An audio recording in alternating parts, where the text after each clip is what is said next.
Everyone, আমি তো এখন রেডি হয়ে গেছি। আর আজকে আমি এখন যাচ্ছি বাজারে। তো কালকে রয়েছে, মানে আগামীকাল রয়েছে হচ্ছে লোকনাথ বাবার পুজো। তো সেই জন্য কিছু কেনাকাটি তো রয়েছে, আর সাথে রয়েছে আমার বার্থডে কিছু শপিং। তো সব কিছু এখন কেনাকাটি করতে বেরোবো। আমি মা আর পিসুমণি যাবো। তো পিসুমণি এসে গেছে, তারপরে দেখাচ্ছি যে কী কেনাকাটি করছি। চলো, ওই যে আসছে আমারও এই মালিক, ও দেখো। তো আমরা তো একটু বিকালে বেরিয়েছিলাম, আর যাওয়ার পথে দেখলাম মিষ্টির দোকানটা ফাঁকা আছে। তো ঠাকুরের জন্য মিষ্টি তো কেনা হয়ে গেল। তারপরে চোখে পড়লো এই মালার দোকানটা, আর এখানে ফুলগুলো তো ভীষণই টাটকা। তো এখান থেকে ফুল নেওয়া হলো। দেন তারপরে গেলাম হচ্ছে একটু মলে, গ্রসারি বেশ কিছু জিনিস কেনার ছিল। তো সেগুলো কেনার পর গেলাম ডানকুনি বাজারে। আর দেন তারপরে ফল আর সবজি কেনার ছিল। তো আমার বার্থডের যে জিনিসগুলো সেগুলো বাজারের দোকানের মধ্যেও খুঁজছিলাম যদি পাওয়া যায়, বাট ডানকুনি বাজারের মধ্যে তো পাওয়া গেল না। অ্যাট লাস্ট একটা দোকানে পাওয়া গেল, তো সেইখান থেকে জিনিসগুলো নিলাম। A few moments later. আর লোকনাথ পুজোর দিন সকালবেলা প্রতি বছরই আমরা স্নান টান করে একদম সকালবেলা পুজোতে বসি।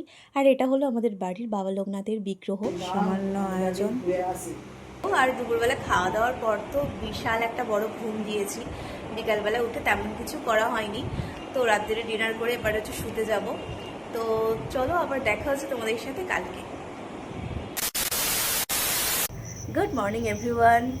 So I am so much happy and so much excited because today is my birthday. আর তো আমি এখন ঘুম থেকে উঠে দেন এবার ব্রেকফাস্ট বানাবো। তো অন্য বছরও জন্মদিন হয়, বাট এতটা এক্সাইটমেন্ট আমার থাকে না। তো এবছর একটু বেশি এক্সাইটমেন্ট আর একটু বেশি হ্যাপি আমি। তো চলো আগে ব্রেকফাস্ট করি।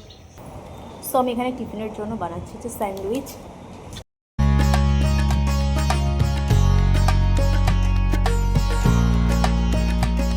তো এখানে এখন বেলুন ফোলানোর কম্পিটিশন হচ্ছে, দেখি কে কত ভালো বেলুন ফোলাতে পারে। দেখাই, মায়ের বেলুনটা এখানে ভালোই ফুলেছে। ইনি একটা বেলুনও এখনো ফোলাতে পারেননি, জিরো স্কোরে আছেন। আচ্ছা, ইনি ভালোই ফুলিয়েছেন বেলুন।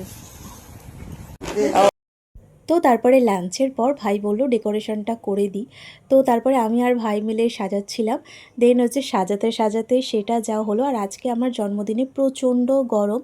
তো সেক্ষেত্রে যতই বেলুন আমি ফোলাচ্ছি না কেন, একটা বেলুনও রাখতে পারছি না।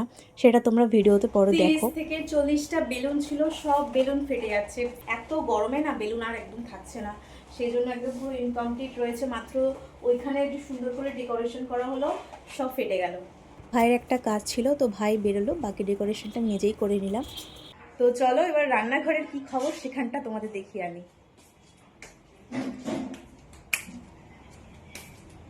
এখানে আলুর দম হচ্ছে, এখানে চিকেন কষা হচ্ছে, রান্না করছে বড় মা সব রান্না করছে। আর রান্নার জাস্ট দারুণ গন্ধ ছেড়েছে। দাদুভাই ভাবছে কি হচ্ছে, রান্না হচ্ছে। তো তারপরে আমি রেডি হয়ে নিই, আমার একটা ভিডিও শ্যুট করার ছিল, তো সেটাই করার জন্য। তো আজকে ভেবেছিলাম উইদাউট কার্লার আমি আমার হেয়ারস্টাইলটা কার্ল করব। তো সেই জন্য আমি অনেকক্ষণ ধরে এইভাবে চুলটাকে গুটিয়ে রেখেছিলাম। তো জাস্ট অসাধারণ এসেছে। তো এই ফার্স্ট টাইম আমি এটা ট্রাই করলাম, ভীষণই ভালো হয়েছে।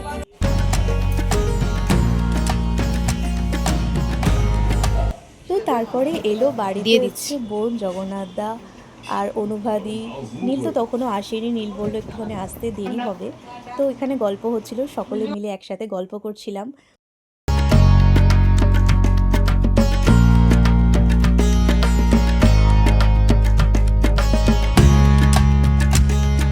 চলো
Yes.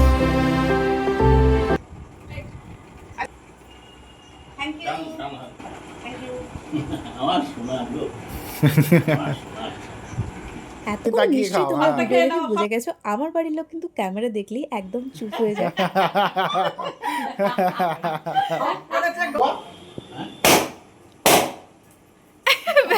চলো। লজ্জা করবে না কিন্তু কেউ। নীল সব রান্না কিন্তু আমি করেছি। জগন্নাথ দা বলি কিন্তু লজ্জা করবে না। ধীরে সুস্থে খাও। তো আজকের মেনুতে স্পেশাল হয়েছিল ফ্রাইড রাইস, চিকেন কষা, আলুর দম, চাটনি, পাঁপড়, মিষ্টি আর সাথে ছিল কোল্ড ড্রিঙ্কস। তো টাটা।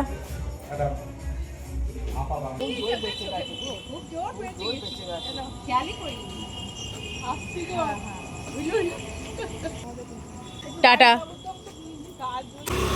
সাবধানে যা।